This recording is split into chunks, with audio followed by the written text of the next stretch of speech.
March 6th, 1945, 2:30 in the afternoon, Cologne, Germany. Lieutenant Wilhelm Bartalborth sat inside the steel hull of his Panther tank, his eyes scanning the ruined streets through the commander's periscope. Around him, the city lay in ashes, a testament to months of Allied bombing. Smoke rose from shattered buildings, filling the air with the acrid smell of fire, gunpowder, and death. Yet amidst this devastation, one structure still stood defiantly above the rubble: Cologne Cathedral. Its twin Gothic spires, scarred but intact, had survived 262 bombing raids and now towered over the destruction like a silent sentinel. Behind Bartalborth, the Hoenzan Bridge had been demolished by German engineers only hours earlier. There was no retreat, no safe haven. His tank, a Panther from Panzer Brigade 106 Feldhahal, would make it stand just 360 feet from the cathedral doors.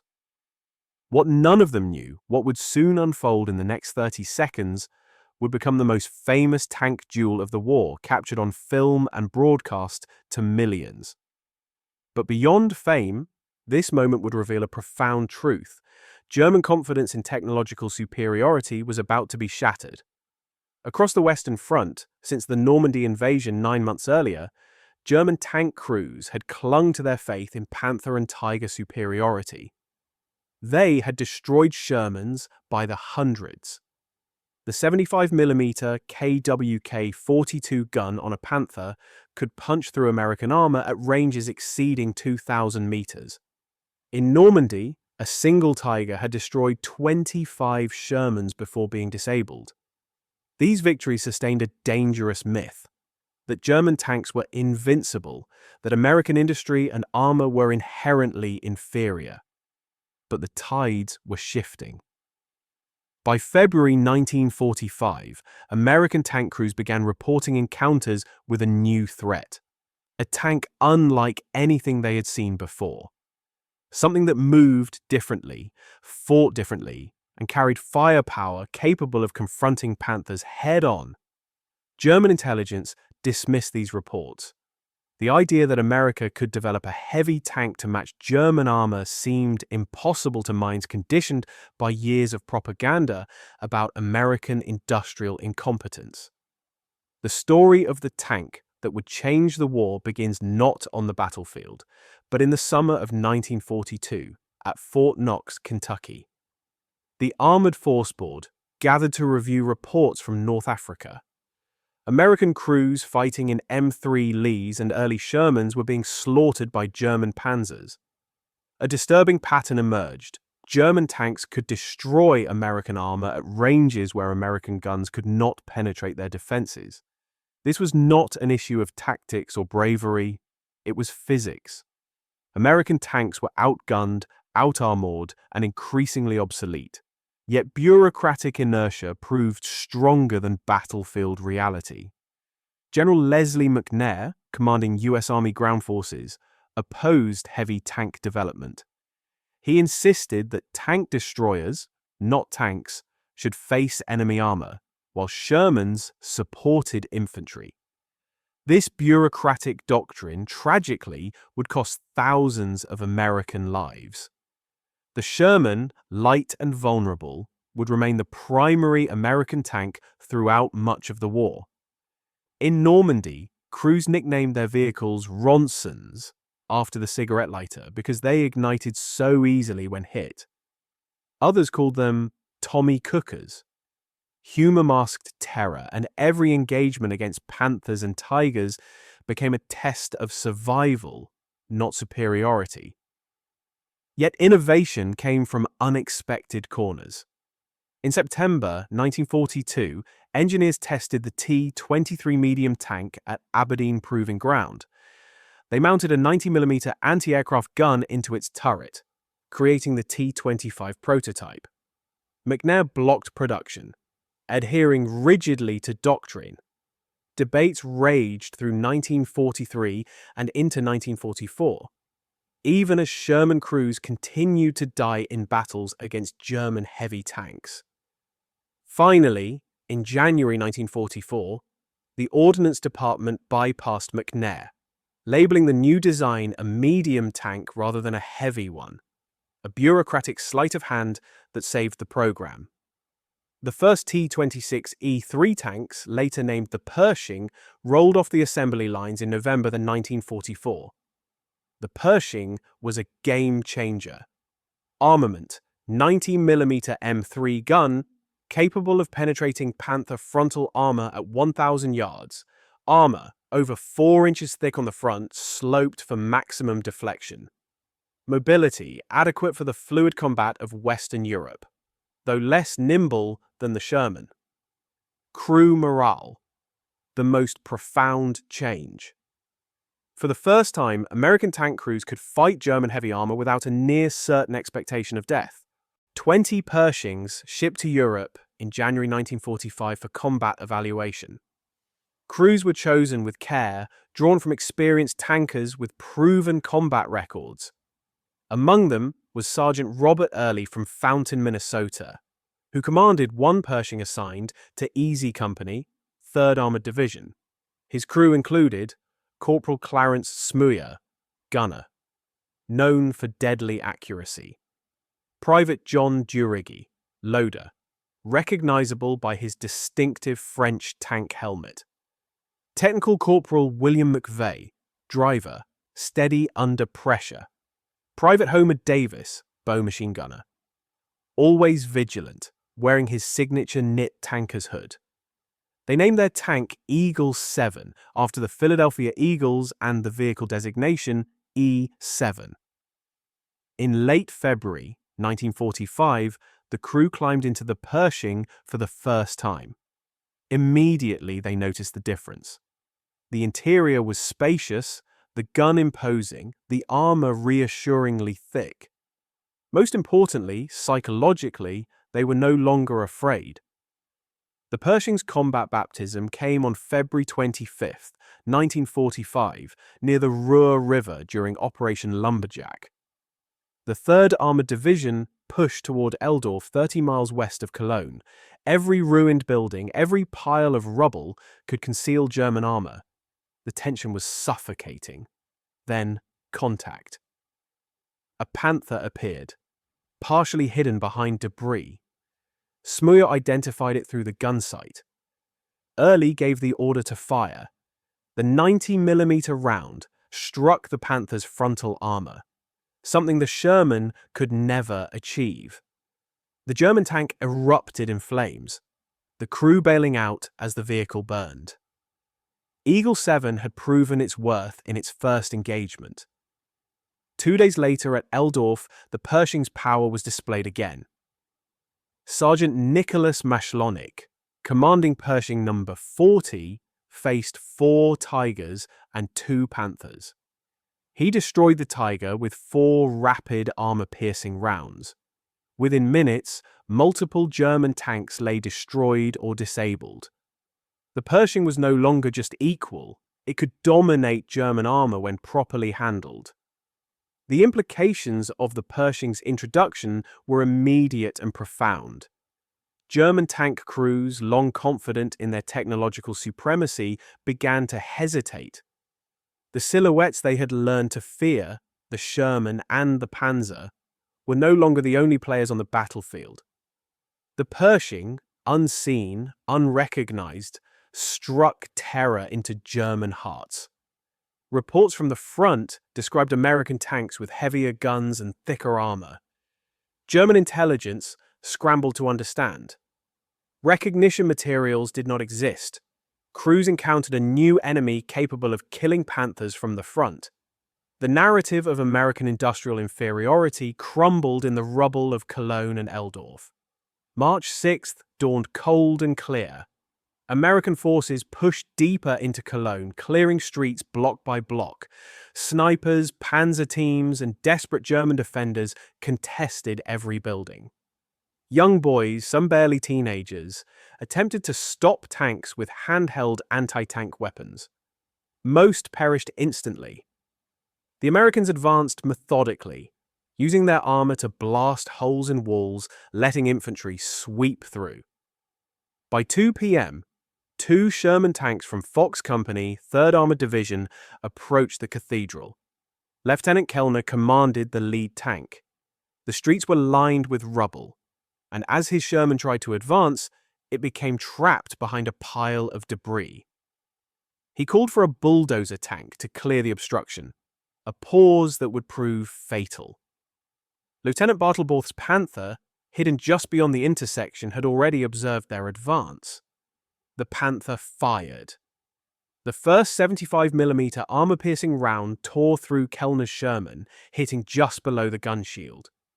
The impact killed Driver Private First Class Julian Patrick and Loader Technical Sergeant Curtis Spear, instantly severed Kellner's left leg and wounded the gunner, Corporal John Gallaluca. Within seconds, the Sherman was engulfed in smoke and flame. Kellner struggled out of the hatch, bleeding and in shock. Gallaluca fell hard from the turret, alive but stunned. The second Sherman, seeing the lead tank hit, tried to reverse, but the Panther fired again, striking its track. Immobilized, the crew abandoned the vehicle. In mere seconds, 2 Shermans were destroyed, 3 men dead, and the battlefield's psychological weight intensified. Eagle 7 idled at a nearby intersection.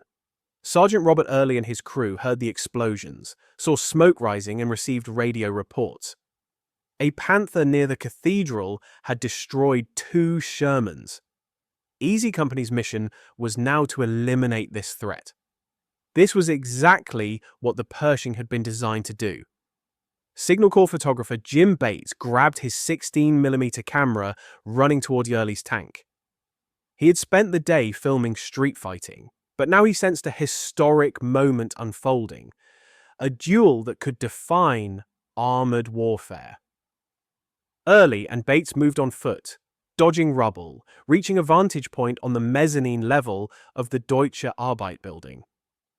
From there, they could see south down Marselanstrasse into the cathedral square. Bartalborth's Panther was positioned at the intersection, turret oriented west toward Commodienstrasse, where it had destroyed the Shermans. Its right side faced Marselanstrasse, completely exposed, a tactical vulnerability that Early immediately recognized. If Eagle 7 approached from Marselanstrasse, they could strike the Panther's side before it could react. A simple ambush, a decisive engagement, if everything went according to plan. Bates set up his camera, ready to capture history. Early returned to Eagle 7 and briefed his crew. They would move north on Enden Dominican, turn right onto Marselanstrasse, and fire a single shot into the Panther's exposed side. Inside the Panther, Bartalborth's instincts tingled. The silence from Commodienstrasse felt wrong. He expected more Shermans to appear, yet none did. Slowly, he ordered his driver to edge forward slightly and his gunner to rotate the turret, scanning north toward Marselanstrasse. From the Deutsche Arbeit building, Bates saw the Panther's turret turn, slowly but deliberately. Eagle 7 was heading straight into its line of fire. The ambush had become a duel. Inside the Pershing, the crew prepared for combat. Early stood in the commander's seat, Durigi ready to load, Davis on the bow machine gun, McVeigh driving. They could not yet see the Panther. They did not realize they were driving into a 75mm gun aimed directly at them. Davis spotted the Panther first, screaming a warning. McVeigh reacted immediately, accelerating into the middle of the intersection. Stopping would make them an easy target. Moving gave them a chance, however slim, to survive. Smuyer rotated the turret, gun coming to bear, and saw the Panther's barrel fill his magnified sight. Inside the Panther, Bartalborth hesitated. The shape was wrong. The gun was too large. Could this be a new German tank? Perhaps one of the rumoured panzers his superiors had mentioned? Recognition training did not exist for the Pershing. He held fire for critical seconds, a decision that would prove fatal. Smuja had no luxury. Eagle 7 moved across the intersection. He squeezed the trigger. The 90mm M3 gun erupted, the recoil rocking the 35-ton tank. A 40-pound armor-piercing round tore across 110 meters in an instant, striking the Panther's right side below the turret ring.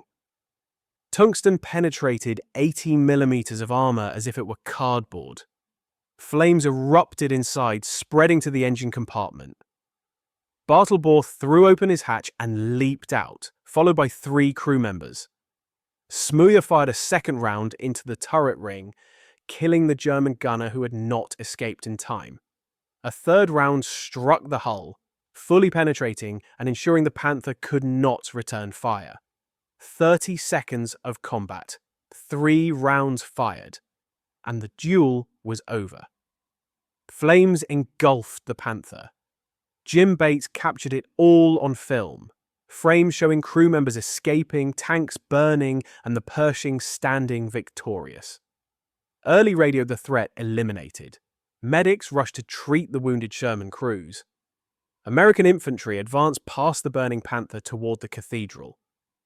Bates photographed the crew of Eagle 7, immortalizing them as the heroes of a duel that would become history's most famous tank engagement. The psychological impact was immediate. American crews now knew they had a tank that could match German armor. Fear that had gripped Sherman crews since Normandy began to fade. Officers reported improved morale. Some requested transfers to Pershing crews. For German crews, the duel was a shock. A Panther destroyed by a tank they did not recognize, with a gun they had never seen. Shattered long-held beliefs about technological superiority. Reports from the front spread quickly. American heavy tanks, 90mm guns, thick frontal armor, capable of penetrating Panthers head-on. German tank commanders held emergency briefings, hastily creating recognition training. The comfortable assumption of invincibility was gone. The Panther burned through the night, a glowing monument to the limits of German armor. Its hulk remained at the intersection for days, visible to civilians and soldiers alike. American soldiers posed for photographs, documenting the 3 visible penetration holes, below the gun shield, at the turret ring, and through the hull. The impact on American morale was profound. Tank crews who had long feared German heavy armor now saw that it could be defeated. Officers reported increased confidence and aggressive behavior among crews, even those operating older Shermans. The Pershing had proven itself in combat, validating the long years of development and bureaucratic struggle. For German forces, the psychological effect was the opposite. The destruction of the Panther at Cologne forced tank commanders to reconsider every assumption. Reports described American tanks with unprecedented firepower and armor. Veterans of Normandy, who had destroyed Shermans without fear, now hesitated. The comfortable belief in German technological superiority was shattered. The existence of the Pershing began to alter German tactics almost immediately. Panther and Tiger crews became cautious, avoiding direct confrontations with American armor unless they had a clear positional advantage. Ambushes, previously a favored tactic, were reconsidered. The Germans realized that even veteran crews could be outgunned if they faced Pershings, whose 90mm guns could penetrate frontal armor at typical combat ranges. Intelligence officers tried to piece together what they were encountering. Sketches of the Pershing were crude, based on distant observations and prisoner interrogations. German training manuals were hastily updated, warning that not all American tanks were Shermans. Some could fight back and kill Panthers and Tigers alike. The broader effect was a decline in German offensive confidence. Tank commanders, once bold and aggressive, moved cautiously. The psychological edge that had dominated Allied armor since 1942 was gone. Even when German crews survived engagements, they were left shaken, questioning both their equipment and their own judgment. The Pershing's baptism by fire was not limited to Cologne. In the weeks that followed, the initial 20 Pershings deployed in Europe engaged numerous German tanks across the collapsing Western Front. Eldorf, February 27, 1945. Sergeant Nicholas Mashlonik in Pershing No. 40 destroyed 4 German tanks in a single engagement, including a Tiger. His crew's accuracy and composure under fire demonstrated that American tanks could dominate the battlefield when properly handled. Cologne, March 6, 1945.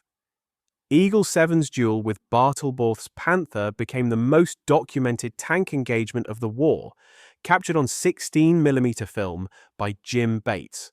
Remoran, March 7, 1945.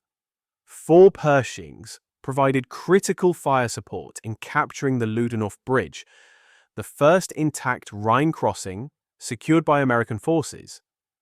Heavy guns suppressed German defenses while engineers disarmed demolition charges, enabling the Allies to cross the river. In every engagement, Pershings validated their design. Their 90mm M3 guns penetrated Panther and Tiger frontal armor. The 4-inch thick frontal armor resisted most German 75mm and even 88mm rounds at combat ranges. Mobility, though less than a Sherman, was sufficient for fluid operations. While the initial 20 Pershings were crucial, American industrial capacity was the real game changer. Once approved, production accelerated. By March 1945, Fisher Tank Arsenal and Detroit Tank Arsenal were producing nearly 200 Pershings monthly. By the end of the war, over 2,000 Pershings had been manufactured, though most arrived too late for combat. The Cologne duel served as proof of concept. Critics who had doubted American heavy tank capabilities were silenced. Factories demonstrated remarkable flexibility, designing, producing, and deploying a complex vehicle while simultaneously manufacturing existing Shermans. The Pershing program symbolized the industrial backbone that had allowed the Allies to achieve victory. Tactical skill and bravery mattered, but raw production capability was decisive. Germany had excellent tanks, but its limited production could not compete with the sheer output of American factories. The human stories of Eagle 7's crew remained largely unknown for decades. Sergeant Robert Early, Corporal Clarence Smuyer, Private John Durragi, Private Homer Davis, and Technical Corporal William McVeigh returned home, carrying the psychological scars of armored warfare. For years, Smuyer rarely spoke of his experiences. The 16mm film captured by Jim Bates remained archived in military repositories, occasionally appearing in documentaries, but largely forgotten by the public. Recognition was slow and incomplete. Only Early and Bates received Bronze Stars for their actions at Cologne. Smuyer and the remaining crew members received no immediate awards, a military oversight that would remain unaddressed for 74 years. The publication of Adam Makos's Spearhead in 2019 changed that. Makos documented not only the Cologne duel, but the journey of Eagle 7's crew through the war. Eyewitness testimony, archival footage, and meticulous research culminated in the Army reviewing the evidence. On September 18, 2019, 74 years after the duel, the Army awarded Bronze Stars to the surviving and deceased members of Eagle 7's crew. Clarence Smuyer, then 95, received his medal in person at the World War II Memorial in Washington. Families of McVeigh, Durragi, and Davis accepted posthumous awards. Early's previously awarded Bronze Star was honored posthumously. Smuyer dedicated his medal to all the young men who died in armored warfare, emphasizing honor, sacrifice, and remembrance. He did not glorify war, but bore witness to its human cost. The duel at Cologne Cathedral represents a pivotal moment in armored warfare and World War II history. For 30 seconds, the battlefield revealed a fundamental truth. German technological superiority could be matched and overcome. The battle demonstrated several key lessons. Technological parity. The Pershing could penetrate Panther frontal armor at combat ranges, erasing the fear that had dominated Sherman crews since Normandy. Industrial capacity. America's ability to produce thousands of Pershings while maintaining existing tank production exemplified the overwhelming material advantage that would decide the war. Psychological warfare. German confidence collapsed when they realized American tanks could match them. Fear replaced arrogance, influencing tactical decisions for the remainder of the war. Human courage. The crew of Eagle 7 exemplified bravery, skill, and cohesion under fire, demonstrating the importance of training, discipline, and morale. The burning Panther, filmed and photographed, became an enduring symbol of this shift in armored warfare. The duel showed that industrial might, technological innovation, and human courage could combine to overturn the assumptions of even the most experienced veterans. The deployment of the Pershing tank marked a decisive shift in the balance of armored warfare. While its arrival was too late to change the outcome of World War II in Europe, its presence altered the calculus of combat for German commanders.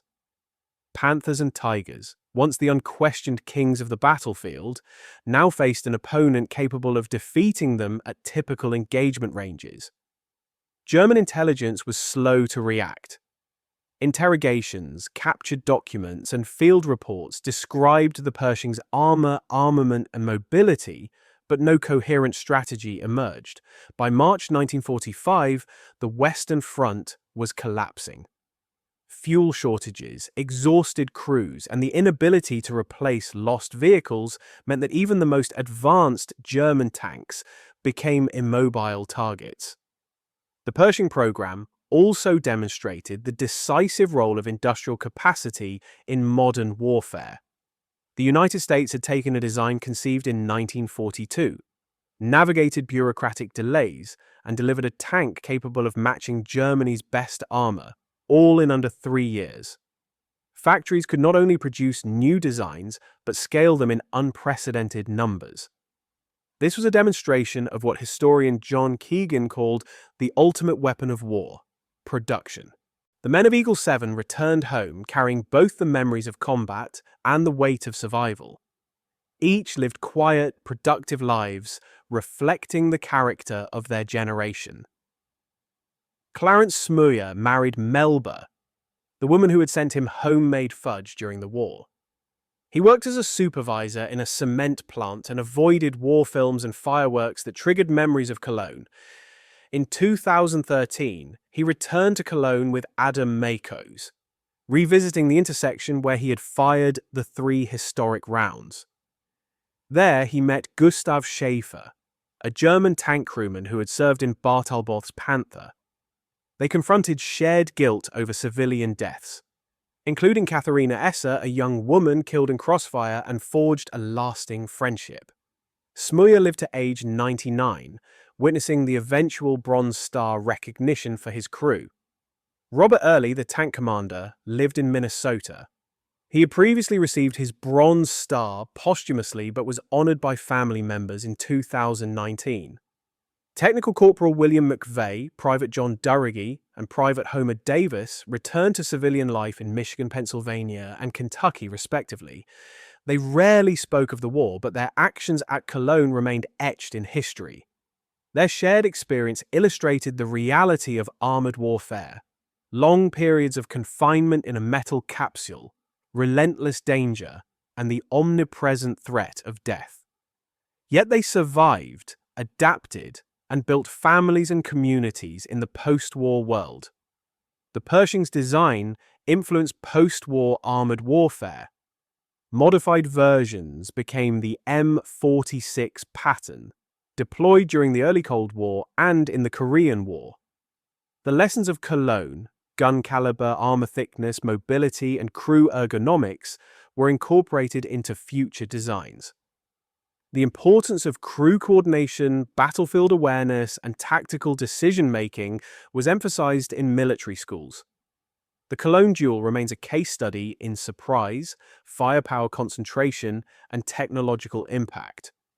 The duel also underscored the necessity of secrecy in technological advantage. American intelligence had successfully kept the Pershing largely unknown until it arrived on the battlefield. Bartalborth's hesitation was a direct result of that secrecy, illustrating how innovation can shape combat outcomes even without large-scale deployment. The destruction of the Panther in front of Cologne Cathedral shattered the confidence of German tank crews. For years, they had relied on superior technology, dominating Allied armor. Suddenly, they faced tanks capable of matching or exceeding their performance. This psychological shift was critical. Even when Panther and Tiger crews survived, the fear of the unknown Pershing made them hesitate, reposition, and avoid engagements they might previously have undertaken aggressively. In combat, hesitation can be fatal, and the Pershing forced that hesitation repeatedly in the final months of the war.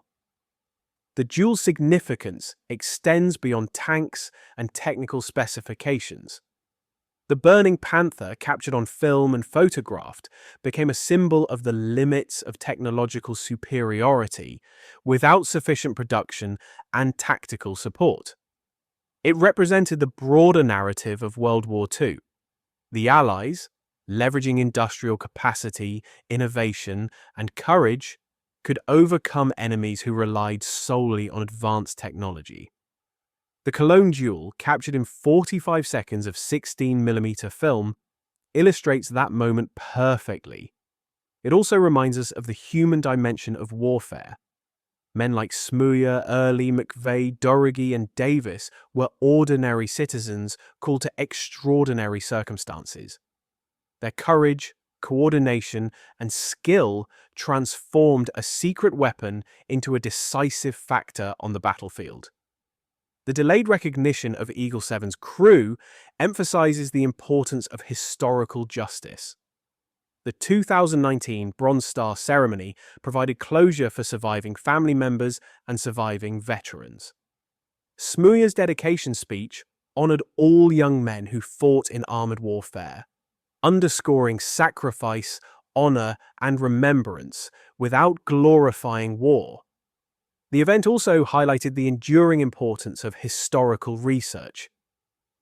Adam Makos's Spearhead not only recaptured a tactical engagement, but preserved the human stories behind it, ensuring future generations understand both the technological and personal stakes of World War II.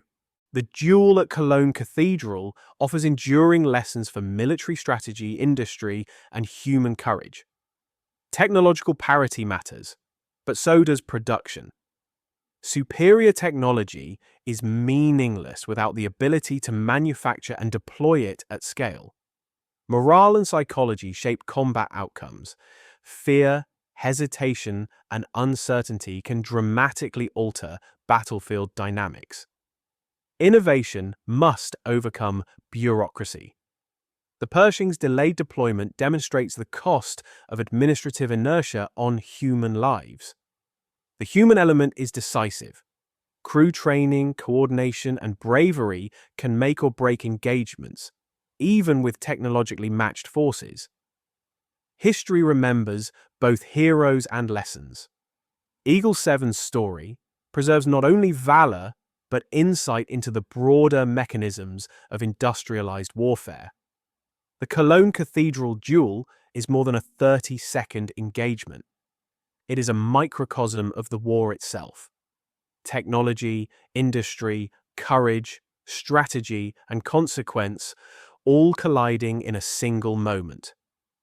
The Pershing's arrival, the destruction of the Panther, and the bravery of the Eagle 7 crew encapsulate the transition from fear to parity, from hopelessness to possibility.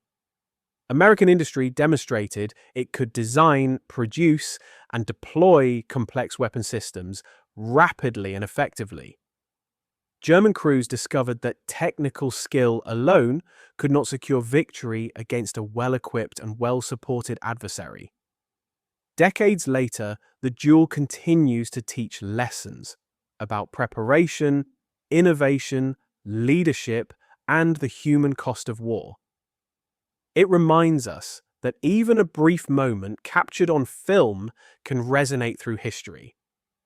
As Smuja passed away in 2022 at age 99, the final surviving member of Eagle 7, he left behind a legacy of courage, perseverance, and quiet dignity. The Cologne duel, preserved in images, film, and memory, remains one of the most documented, analyzed, and significant tank engagements in history. Its lessons endure. Victory requires not just courage, but technology, industrial capacity, strategy, and above all, the men and women willing to execute it.